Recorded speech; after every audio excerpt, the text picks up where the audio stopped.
మామూలుగా అంటే food reviews ఇస్తున్నప్పుడు మీకెప్పుడైనా చేదు అనుభవాలు ఎదురయ్యాయా? చాలా ఉంటాయండి. బ్యాడ్ ఎక్స్‌పీరియన్సెస్ ఉంటాయి. మేమెలా అంటే ఫస్ట్ ఫుడ్ అంతా లుక్ పోద్ది కాబట్టి టెక్స్చర్ మారిపోద్దని ఫస్ట్ షూట్ చేసేస్తాం మొత్తము. ఒకటొకటి టేస్ట్ చేసి మొత్తం షూట్ చేసేస్తాం. షూట్ చేసిన తర్వాత కొన్ని తింటున్నప్పుడు టేస్ట్ అసలు బాగోక ఆ షూట్ మొత్తం మేము పెట్టలేమింకా. అదంతా వేస్ట్ అయిపోద్ది. కానీ తప్పదు. ఇంకేం చేయాలి? బావుండాలి కదండీ! మెయిన్ టేస్ట్ బావుండాలి. క్వాలిటీ బావుండాలి. బాగోకుండా మనం ఎంత షూట్ చేసినా అది అప్‌లోడ్ చేయలేం కదా! షూట్ చేశామని. అలా చాలా చోట్ల జరిగింది. జరిగినప్పుడు మేము వాళ్ళకి బాలేదని ఫీడ్‌బ్యాక్ చెప్పి సైలెంట్‌గా బిల్ కట్టేసి వచ్చేస్తాం. ఇంకా మళ్ళీ వాళ్ళు చేంజ్ చేసుకున్నాము అని వాళ్ళు ప్యాషనేట్‌గా నిజంగా చేంజ్ చేసుకున్నాము. ఒక్కసారి ట్రై చేయండి అని పిలిస్తే తప్పకుండా ఒకసారి వెళ్లి ట్రై చేస్తాము. నచ్చితే నిజంగా పెడతాము. లేదు అంటే దాని జోలికెళ్ళము. 2-3 అవర్స్ షూట్ అయిపోయిన తర్వాత ఫుడ్ నచ్చదండి.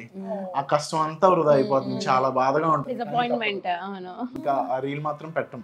అలా చాలా రెస్టారెంట్స్ ఉన్నాయి. వాటి జోలికి మేము పెట్టలేదు కూడా. మాది ఒకటే అండి. మాకు నచ్చలేదు సరే. కావాలని ఇంకా అంటే కొంతమంది ఆ రోజు కుదరకపోవచ్చు. చాలా రీజన్స్ అవ్వచ్చు. కావాలని డిగ్రేడ్ చేయడం కరెక్ట్ కాదు కదా! వాళ్ళకి ఒక ఛాన్స్ ఇవ్వాలి మనం కూడా. మార్చుకుంటారు కదా! కదా!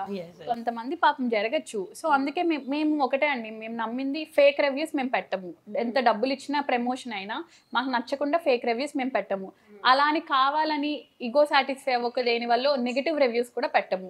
అన్లెస్ అండ్ అంటిల్ వాళ్ళు లేదు మాది ఇంతే ఏం చేసుకుంటారో చేసుకోండి ఇలా ఏమన్నా రూడ్ గా ఉంటే తప్ప మేము నెగెటివ్ పెట్టము.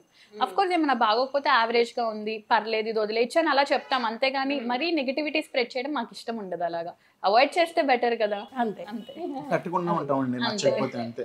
సో మనసు ఏమంటారు ప్యూర్‌గా ఉంటే మనం ఆలోచించే ఆలోచనలు కూడా ప్యూర్‌గా ఉంటాయి అంటూ ఉంటారు. సో చాలా రెస్టారెంట్స్‌లో ఈ మధ్య కాలంలో చూసాము ఆఫర్స్ పెడుతూ ఉంటారు. అన్‌లిమిటెడ్ ఫుడ్ ఇంతకే వస్తుంది. 75 రూపీస్‌కి బిర్యానీ, 150 రూపీస్‌కి అన్‌లిమిటెడ్ బిర్యానీ ఇలాంటివి కూడా చెప్తూ ఉంటారు కదా! సో అలాంటి వాటిని ఎంతవరకు ప్రమోట్ చేస్తారు మీరు? ఎంతవరకు అంటే అండి కాంపిటీషన్ పెరిగిపోయిందండి.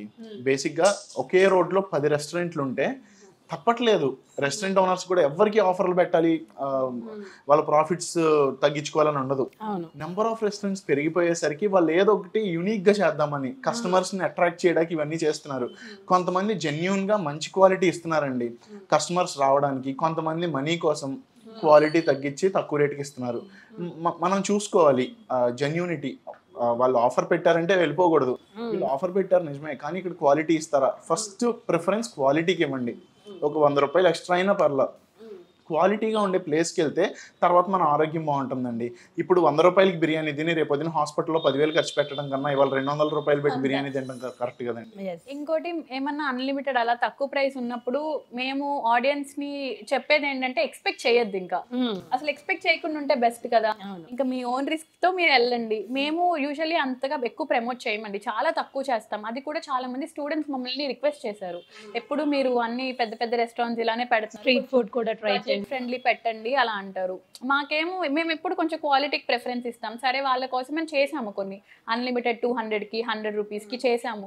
కానీ దానివల్ల చాలా నెగిటివ్ ఫీడ్బ్యాక్ వచ్చింది. అంటే తేడా జరిగింది అని మేము అందుకే ఇంకా అలాంటివి చెయ్యొద్దు అని అవాయిడ్ చేస్తూ ఉన్నారు. ముందు నుండి అవాయిడ్ చేసాము. కానీ మధ్యలో కొన్ని రిక్వెస్ట్ వల్ల తప్పలేదు మాకు చేయడానికి.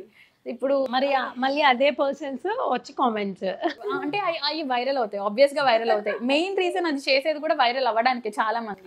పక్క 100 రూపీస్ బిర్యానీ అంటే అసలు చాలా వైరల్ అవుతుంది. మిలియన్స్ లో మంచి క్వాలిటీ హైజీన్ తో ఉన్న ఫుడ్ పెడితే వెళ్ళదండి ఎక్కువ. అదే రోడ్డు మీద ఒక బజ్జీ మిక్చర్ పునుగుల వీడియోనో లైక్ సమ్ 100 రూపీస్ బిర్యానీ పెట్టామనుకోండి మిలియన్స్ అక్కడ దానిలో పాజిటివ్ ఉంటుంది, నెగిటివ్ చాలా ఎక్కువ ఉంటుంది. ఎందుకంటే 100 రూపీస్ అంటే చచ్చిపోయిన కోళ్ళు వాడతారంటే మరి వాడతారు, అది ఇష్టం ఉంటేనే వెళ్ళండి లేకపోతే లేదు. సింపుల్ గా జనాలు చూసారు అసలు నెగిటివ్ కి అట్రాక్ట్ అవుతున్నారు బాగా. అది ఇంకా మీరు నిజంగా 100 రూపీస్కి ఇంకేం ఎక్స్పెక్ట్ చేస్తున్నారు? మీకు ఇంట్రెస్ట్ ఉంటే వెళ్ళండి లేకపోతే లేదు. ఇది ఎందుకు పెడుతున్నామంటే మాకు పెట్టాలని అయితే లేదు, కానీ చాలా మంది స్టూడెంట్స్ రిక్వెస్ట్ చేస్తున్నారు మా బడ్జెట్ ఇంతే వెళ్ళాలని ఉంది. ఎప్పుడైనా ఒక్కసారి ఇక్కడ తినేది ఒకసారి అలాంటివి షేర్ చేయండి అంటే ఇంకా రేర్ గా ఎప్పుడైనా పెడతా ఉంటాం. కొంతమంది మాత్రం జెన్యూన్ గా తక్కువ రేటుకి కూడా మంచి క్వాలిటీ ఫుడ్ ఇస్తున్నారండి. కానీ అలాంటి వాళ్ళ దగ్గరికి వెళ్ళొచ్చు. కొంతమంది ఆ స్టాండర్డ్స్ మెయింటైన్ చేయట్లేదు. వాళ్ళు మనం ఏం చేయలేము. వాళ్ళు లాంగ్ రన్ లో ఫ్లాప్ అయిపోతారు. ఎప్పుడైనా లాంగ్ రన్ లో క్వాలిటీ హిట్ అవుతుందండి. అంటే ఎప్పుడు వెళ్ళినా అదే టేస్ట్ మనకు ఆ ప్లేస్ లో కనిపించింది అని అంటే రెగ్యులర్ గా మనం వెళ్తాము, 10 మందికి సజెస్ట్ చేస్తాం. ఒక రోజు ఒక టేస్ట్ ఉంది, ఇంకో రోజు ఇంకో టేస్ట్ ఉంటే మనం కూడా చెప్పడానికి డౌట్ఫుల్ గా ఆలోచిస్తూ ఉంటాం. సో మీ ఇద్దరి ఈ జర్నీలో, ఈ ఫుడ్ బ్లాగ్ జర్నీలో ఎప్పుడైనా ఈ రెస్టారెంట్కి ఎప్పుడు వెళ్ళినా ఇదే టేస్ట్ ఉంటుంది, అసలు ఎప్పుడూ టేస్ట్ చేంజ్ కాలేదు, సో పర్ఫెక్ట్ రెస్టారెంట్ అని అనిపించిన రెస్టారెంట్ ఏది మీకు? మాకు అలా అయితే సదర్న్ స్పైస్ అండి. అది ఎందుకంటే ఇప్పుడు కాదు, అది నేను ఆల్మోస్ట్ నా ఇంటర్ నుండి వెళ్తున్నాను, ఎప్పుడో స్టార్ట్ చేశారు, అది చాలా పాతది, అందుకు అది ఎప్పుడు వెళ్ళినా డిసప్పాయింట్ అవ్వలేదు ఎప్పుడు.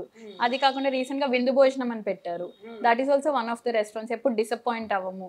ఇంకా చాలా ఉన్నాయి, కొన్ని రస్టెడ్ స్పూన్ అని ఒకటి ఉంది, ఆర్ఆర్ దర్బార్ అని ఒకటి ఉంది. సర్వీస్ ఇష్యూస్ వల్ల కొన్ని నెగిటివ్ వస్తాయి, కొంతమంది ప్రైజింగ్ ఎక్కువ అని ఇష్యూస్ వస్తాయి, కానీ మేము వెళ్ళినప్పుడు విత్ ఫ్యామిలీ అండ్ ఫ్రెండ్స్ మాకు ఎప్పుడైతే ఇష్యూ రాలేదు. ఇవి ఎక్కువ మా పేజ్ లో పెట్టడానికి కూడా ఇష్టపడతాం, ఎందుకంటే పర్సనల్ గా కనెక్ట్ అవుతారు కాబట్టి. ఇలా చాలా రెస్టారెంట్స్ ఉన్నాయి, అన్ని ఇక్కడ చెప్పడం కూడా కష్టం, but these are few of the restaurants which we genuinely enjoy. అంటే ఈ ఫుడ్ బ్లాగ్స్ జర్నీలో ఎప్పుడైనా మీకు ఫుడ్ పాయిజన్ అవ్వడం కానీ, కాస్త స్టమక్ ట్రబుల్ అవ్వడం కానీ? ఫుడ్ పాయిజనింగ్ అవ్వలేదు, కానీ స్టమక్ ట్రబుల్ మాత్రం చాలా ఫ్రీక్వెంట్ గా అవుతానే ఉంటుంది. అలాంటి టైంలో ఏం చేస్తుంటారు మ్యాజిక్? అంటే ఇప్పుడు స్టమక్ అప్సెట్ ఒక్కరికి అవ్వడం వేరు, మేము యూజువల్ గా గ్రూప్ గానే వెళ్తామండి, మన ఫుడ్ రివ్యూస్ కన్నా చాలా మంది వెళ్తాం, మా సిస్టర్స్ తో, ఫ్యామిలీతో కానీ ఫ్రెండ్స్ తో వెళ్తాం కదా. ఒకరికి ఇద్దరు అవ్వడం వేరు, అందరికి అవ్వడం వేరు. అందరికీ అయితే అసలు ఇంకా అది మా పేజ్ లో పెట్టము. పెయిడ్ అయినా అవ్వనివ్వండి, వాళ్ళకి అసలు డబ్బులు ఫస్టే తీసుకోం కదా మేము, వాళ్ళకి బిల్ కట్టేసి వద్దండి మాకు బాగాలేదు, కొంచెం ఇబ్బంది ట్రబుల్ అయింది, సో అవాయిడ్ చేయడం బెటర్ అని ఇంక చెప్పేస్తాం వాళ్ళకి. ఒకరికి ఇద్దరికి మాత్రమే అయిందంటే అది మన డైజెస్టివ్ సిస్టమ్ బట్టి కూడా ఉంటుంది, ఇంకా అలాంటివి మాత్రం పెడతాము. అలా కాకుండా ఎక్కువ మందికి గనక తేడా చేసిందంటే అది మా పేజ్ లోకి రాదు, అసలు అసలు పెట్టాం, రిస్క్ ఎందుకు అని. అవును. Hit TV presents like, share, comment. TV వాళ్ళకు కూడా నేను ఒక సర్ప్రైజ్ ఇద్దాం అనుకుంటున్నాను. మీరు మాత్రమే జెస్సీ ఎందుకు అయ్యారు? ఇలాంటి అమ్మాయిలకి పిలవడానికి బాగుంటుంది. చందు సాయికి like you and have a, జనాలకి ఒక పేరు నచ్చిందంటే దీనికి ఒక ప్రాసెస్ ఉంటుంది. ఎందుకు ప్రాసెస్ డైరెక్ట్‌గా వెళ్ళిపోదాం. ఏదైనా ఒకటి మర్చిపోయినావా నువ్వు? మర్చిపోయినా మేడం. ఏం మర్చిపోయావు? నా గుండె. ఏదో ఆ టైంకి మన సుడి బాగుంటే ఎవరన్నా చూపిస్తే రాయగలం కానీ డోర్ టు డోర్ సేల్స్ చేసేవాళ్ళు. శారీ వస్తుంది, శారీలో వెనకాల కట్టుకుని